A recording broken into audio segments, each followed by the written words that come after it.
você precisa de um local para atender. Que local é esse, Kátia? Eu posso atender na minha casa? Eu posso ir na casa das pessoas? Vou falar sobre todos os prós e contras de todas as opções que a gente tem. Hoje, sinceramente, se eu começasse a atender, eu começaria procurando um espaço, uma clínica, um local que eu pudesse usar uma sala quando eu atendesse.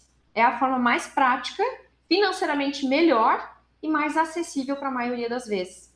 Porque você vai ter os seus clientes, quando você atender, você paga uma porcentagem para o espaço. Quando você não atende, você não paga nada. Não é um aluguel fixo. É só quando você tem constante. Então, esse é o cenário ideal, é você já estar no ambiente profissional para atender. Isso é ótimo, porque você já está no meio de pessoas, já está compartilhando com outros profissionais, então isso acaba sendo muito legal. Atender em casa, não vou dizer que não dá. O ideal é que você tenha um espaço reservado fora de casa.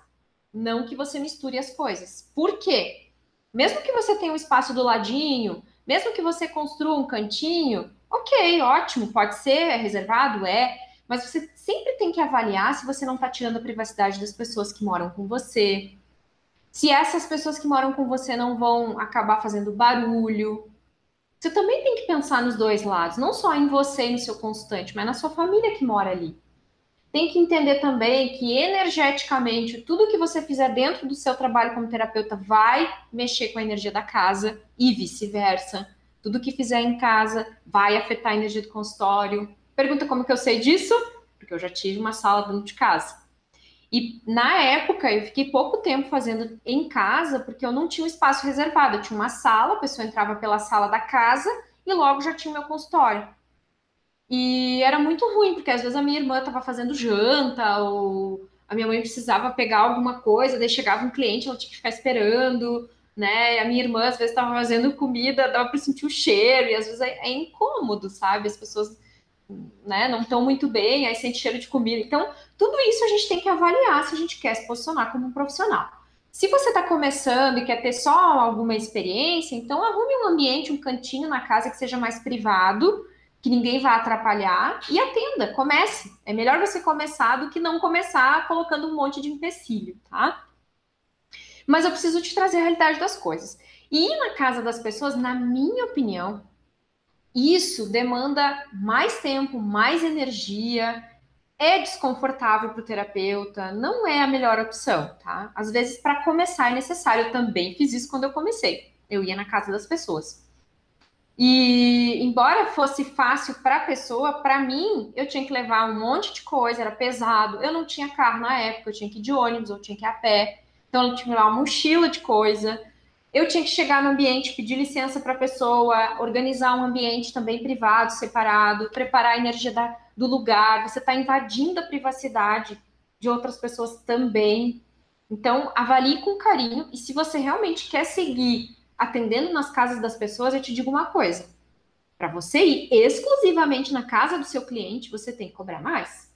Você não pode cobrar pouco porque você está indo na casa do cliente. Porque para mim, se um profissional vai na minha casa me atender prontamente, tem muito mais valor, porque eu não preciso sair de casa. E esse profissional vem ao meu encontro.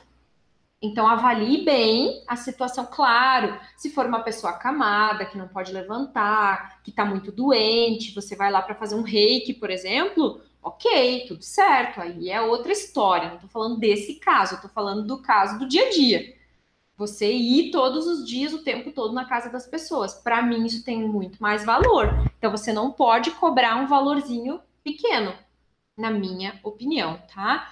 E assim, o que que é o ideal? É você ter um local profissional para atender. É não misturar as coisas, nem com a vida pessoal da pessoa, porque a pessoa em casa ela vai se sentir mais acuada, ela não tá fora do ambiente dela, ela tá no ambiente que ela vive todos os dias, então isso tende ela a ficar mais reclusa. No meu caso, isso acontecia muito da pessoa não se abrir, não falar muito, porque o próprio ambiente mistura muito a energia de todo mundo que tá ali, né? Então, sempre fluiu melhor os meus atendimentos no meu espaço, né? Não na minha casa e nem na casa das pessoas. Mas tem terapeutas que fizeram um espaço em casa separado.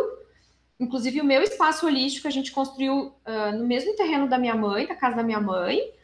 E assim, era legal, funcionava, funcionava. Só que eu sentia que às vezes a minha mãe queria colocar uma roupa na rua, ela queria lavar um tapete, aí tudo a gente tinha que combinar horário para ela não fazer em horários que eu tinha clientes. Então atrapalhava a rotina dela, os afazeres, as tarefas dela, né? Então tudo isso tem que ficar observando para que você realmente se sinta confortável. Porque se alguma coisa com relação a isso não tiver confortável para você, você não vai atrair clientes. Essas situações têm que estar muito bem resolvidas para você. Da mesma forma, se você for para uma clínica, um espaço e não se adaptar, vá ver outro lugar. Porque senão você vai trancar o fluxo da sua agenda. É incrível como a gente faz isso de forma inconsciente, mas faz.